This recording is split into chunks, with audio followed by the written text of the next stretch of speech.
Howdy, folks. A number of you told me about Christmas cookie celebrations, making Christmas cookies, going to grandma's house and making cookies, or going to mom's house with the grandkids and making cookies. And I have a feeling we have a whole bunch of different kinds of very special Christmas cookies that we do. In our family, my mom would make cookies and such, but it was never that big of a deal. But my grandma, however, made her famous sugar cookies that were always very kind of hard. And you'd say, oh, maybe you don't want a cookie that hard. But the key was to have a glass of hot chocolate or a glass of milk to dip it in. Amazing.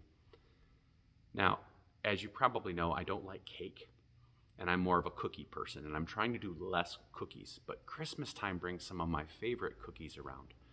Ginger snaps are delightful any time of year, but especially at Christmas. Of course, sugar cookies. And Lori does special cookies every year that she does with her mom, no matter what, when we gather on Christmas. And you can expect, no matter which child in Lori's family, they all make the same kind of cookies. Church windows. They do pretzel rings with mint M&Ms in them. If I'm lucky, she does peanut clusters that her grandfather loves so much. We do these things, these little treats to remind us. And many of us share these cookies as a reminder of how we care about folks, right? A tin of cookies is not anything earth-shattering. It's not going to change the world, but it is a special gift to remind people that they're loved. The kids make cookies for us here at church from time to time, and regardless of if you think they're the greatest tasting cookies ever or not, it's the love that gets put into them that makes the most difference.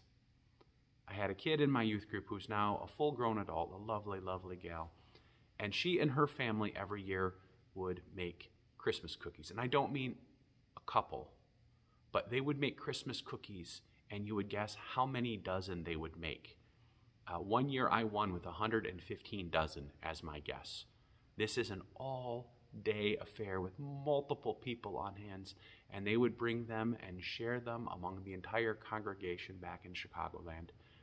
It was a gift, and there was every kind of cookie you can imagine.